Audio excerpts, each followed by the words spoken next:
Xbox Series X. Breaking news. I can't believe it. We can see what the back looks like. Oh my stars and garters. This is according to Polygon. After several weeks of speculation and reporting, we finally know what the back of the Xbox Series X looks like. Thanks to some images posted online. The first images of the Xbox Series X prototype were posted on NeoGAF by user Curry Panda. And, I read this before, and I don't think they cited who it was. But I think they changed it. And appears to show off all of the ports on the back of the upcoming system. The system includes... Let's just look at it. You know what? It was better to just go to the NeoGAF post. Where is he? Curry Panda. Will, what ports does it have on the back? It has 2 USB-A ports, an optical audio port, an Ethernet port, an HDMI out port, a power port, and a mysterious rectangle port that nobody really knows what it's there for. Yeah, it looks like a compact flash port. That's what I thought too at first. I can't zoom in. It's freaking terrible. Everything's horrible. Yeah, it looks like a freaking compact flash port. But it's too small. My guess is that's for developers. Yeah, that's what other people are saying. Yeah, that's like something for developers to plug in, like an external device, maybe like a diagnostics report or like a peripheral tester, if you will. I doubt that's going to be on the final version of the One X. There's also this mysterious Xbox labeled port. It just has the Xbox logo above it, and it's like an oval. It's like you take a rectangle and in Illustrator and you up. That's the power port. Oh, that's where you plug the AC. Oh, that's very clearly a power port. You were correct. I don't know why they put the Xbox logo over it, but yeah, no, that's the power port. Yeah, otherwise it has no power port, so that's definitely the power port. So yeah, Ethernet, 2 regular USB-A ports, and only 1 HDMI. Yeah, so that's a notable thing because the Xbox One, all models of it have 2 HDMI ports, an in and an out. And that is a holdover from back when the Xbox One was originally going to be this all-in-one entertainment device, so you can plug in your TV to it and it can record television. Thank God they got rid of that. I mean... It's just useless. For most people, yes. I am surprised that they just flat out said, we're not doing this anymore because all models of the Xbox One have it. Yeah, not all models have the Connect port, but all models have 2 HDMI ports. It's just not useful. Like I know one person who's used it, and otherwise, yeah, I don't know anybody who takes advantage of that. It's just not. Nobody's using that. It's something that it was a good idea, but nobody watches cable TV anymore. How many people in the chat here actually watch cable TV? How many people especially in the chat? None of us. How many people in the chat used both HDMI ports? True. There's a lot of hair on this picture. I do know that some people. I mean, I don't know if they still did this, but they definitely did it in the beginning. They would plug like their PS4 into the HDMI in port. So this way they have a bypass instead of plugging it into the TV if they ran out of HDMI. That's true. Some people tried streaming through the Xbox using that additional HDMI port. Yeah. No, it doesn't work correctly. Yeah. It also has an optical out. You use that, don't you? No, I don't. I don't think many people do.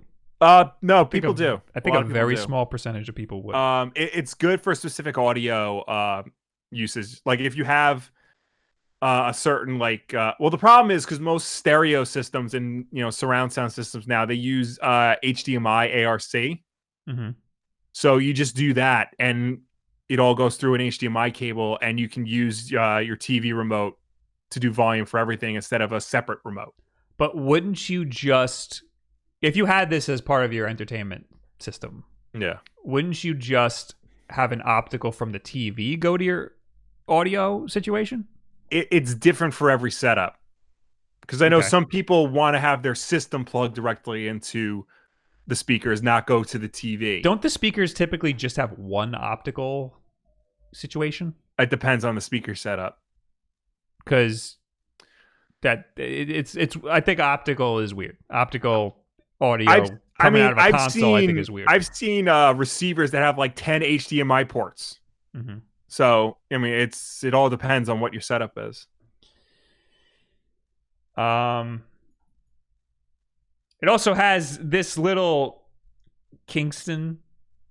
Yeah, I noticed that situation. I think so you can lock it. I think they all do now. I have the One X next to me. Yeah. It does not have that. Huh. Interesting. Well, that if this is a developer unit, it's probably so they can lock it to their desk so that nobody steals it. True. That's a good point. Yeah. And this guy clearly stole it. And again, this is a developer unit. It says not for sale. Xbox product name placeholder. So I think this stuff could change. Yeah, no, it definitely could. But what's interesting is, and it was on The Verge. I don't know if it's on here, but there's a serial number on like that barcode. Yeah. So whoever did this is already caught. Well, not only that, but The Verge typed it into Microsoft's website to try and find the product, and it registers. It doesn't say Xbox Series X, but it says device found or something. Oh, interesting. Let me see if I can find exactly what it says. The prototype also has a port that is for diagnostic reporting, according to Thurrott's brand Sams, who Thurrott's Brad Sams. I guess Thurrott is a developer or something, who confirmed the image's authenticity. Polygon has also reached out to Microsoft for verification. Oh, Thurrott is like a games media website. Right. While the console is, of course, not available for sale yet, prototypes like this are often given to developers ahead of release so they can develop games for the hardware. There's no indication of who exactly posted these images, but the Xbox does have an easily identifiable serial number and product ID, which means that Microsoft should have a good idea of where it came from. The new Xbox console is slated for the holidays this year because this version of the console is likely only a prototype. Everything about it could change before the final release. Update: a Microsoft spokesperson responded to Polygon with the following statement. We're excited to share more. Oh, this is bullshit. We're excited to share more information on the Xbox Series X, which will be our fastest, most powerful console. A bunch of PR nonsense. Yeah, so that's all we know. We got to look at the back. We know what ports it's going to have, or maybe it won't. That weird looking like long one, that could be a Kinect port, something similar to that. I thought the freaking power port was a Kinect port, but I'm wrong about that. That is it doesn't look like there's going to be a Kinect port on this thing. I mean, it could be that weird long one, or that could just be a diagnostic thing. Yeah, which a guy from Thurrott said that it's a diagnostic thing. That large rectangle port in the middle is for diagnostic reporting, he says. Right.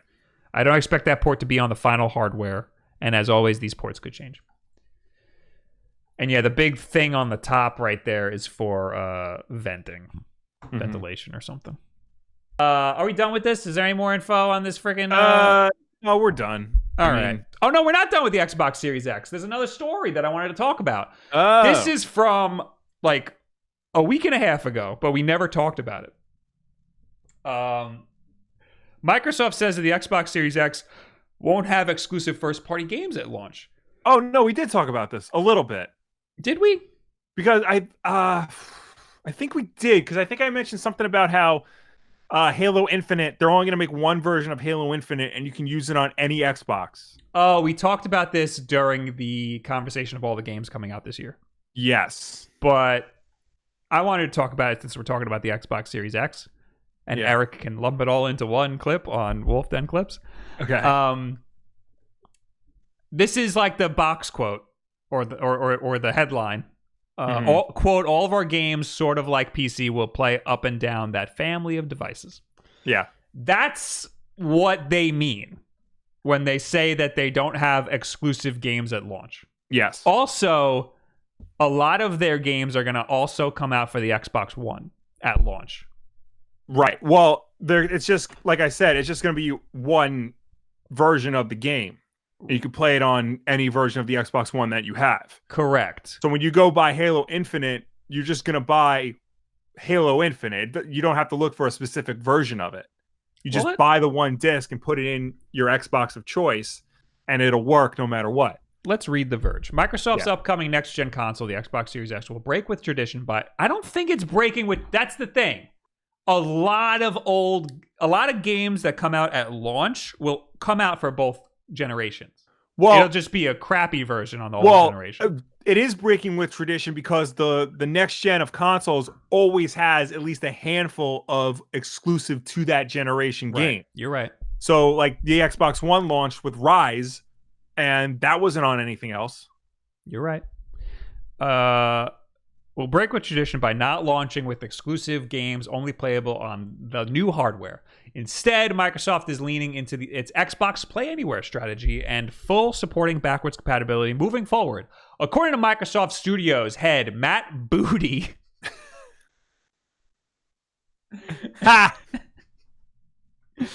his name should be Max, who spoke with UK gaming site MCV.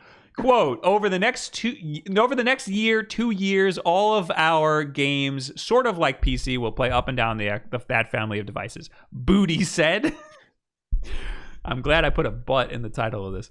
We want to make sure that if someone invests in Xbox between now and Series X, that they feel that they made a good investment and that we're committed to them with content.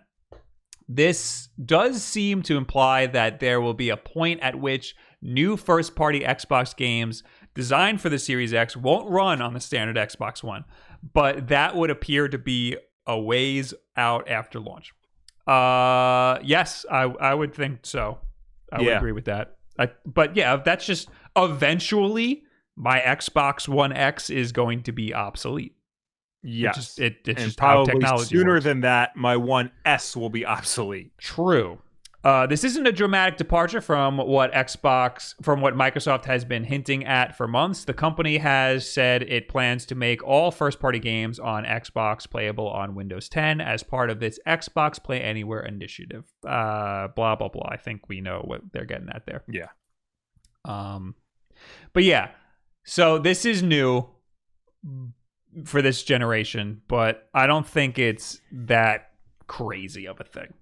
Like, if you have a PC, a lot of PlayStation has been saying for years that their games are exclusives when sometimes they come out for PC also. Yeah. They just kind of like now because Death Stranding is coming to PC. There's rumored that The Last of Us Part 2 is going to come to PC. Yeah, well, there was games like No Man's Sky was called a PlayStation exclusive, and then they. All right, I'm talking more too. Like first party. Right. Yeah. It was a console exclusive on PlayStation. That's how they like hid the messaging. Yeah.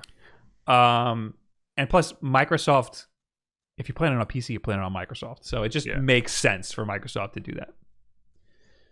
But this goes along with their recent strategy of, embracing backwards compatibility, and something that Phil Spencer said a few years ago, that they wanted to make it, if you buy a game for Xbox, you will be able to play it on Xbox no matter what Xbox you have. Mm-hmm. So like they started with the 360 games and they added original Xbox games. And now, Series X will of course be backwards compatible with all of that, possibly more. And it'll just keep that trend going throughout the future. That's going to be their new thing. I think at E3 this year, we're going to see a lot more about their Play Anywhere initiative, where we're going to be playing their games across all devices. Yeah, because apparently xCloud is picking up, not to use this phrase, but picking up steam, because they're adding a lot more games to the beta testing, including Destiny 2, which was a Stadia exclusive for a while. Play that? Can I play that? I think you have to sign up for as a beta tester. Who's gonna let me log into their beta? I don't know. I gotta try it compared to Stadia. I liked Stadia. I was the only one. You did. Me and Nintendo were the only ones who liked Stadia. Yeah, because you were paid off by Google. Actually, he was though. I found out later. Was he really? Well, he says it in the video. He did a brand deal with Google Stadia. It's not like I'm not like breaking any news here. He legitimately did a brand deal, but I didn't get any money. I straight up just liked it. Right. And that's, I found out later. I was like, why does everybody think I was paid off by Google? They didn't pay me anything. It just worked good. And turns out it's because he got like legitimately had a brand deal. So that's why everybody thought I got paid too. But I would freaking say it if I did. But apparently, the people who have been playing xCloud are saying it is running better than Stadia was. I gotta try xCloud because I mean I had a great experience with Stadia. So right. And I even tried to do it off of my phone with a hotspot to make it crappy. Yeah. And it still ran good. So I don't know. I mean, it didn't look good. It was running at like 480p when I was doing it off my phone, but still, that's amazing.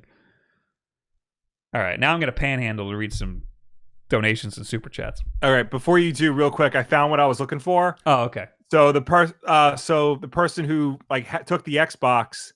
Oh no, sorry.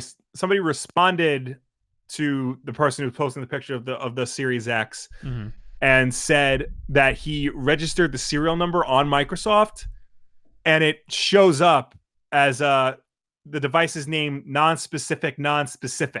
Ooh. So it recognizes the device, but it doesn't have the name in its database yet. So you know it's legit. So that's like the most confirmation we can get that it's legit. I wonder if dev kits do that. Like if you look up dev kit, if it says like non-specific or something like that. Well, I don't know. I think it might just be non-specific because they're not, they haven't entered it because it's so early. They haven't entered it into their database yet. Right. But the fact that it's showing up anything at all is like just, I think, more confirmation that this is the real thing.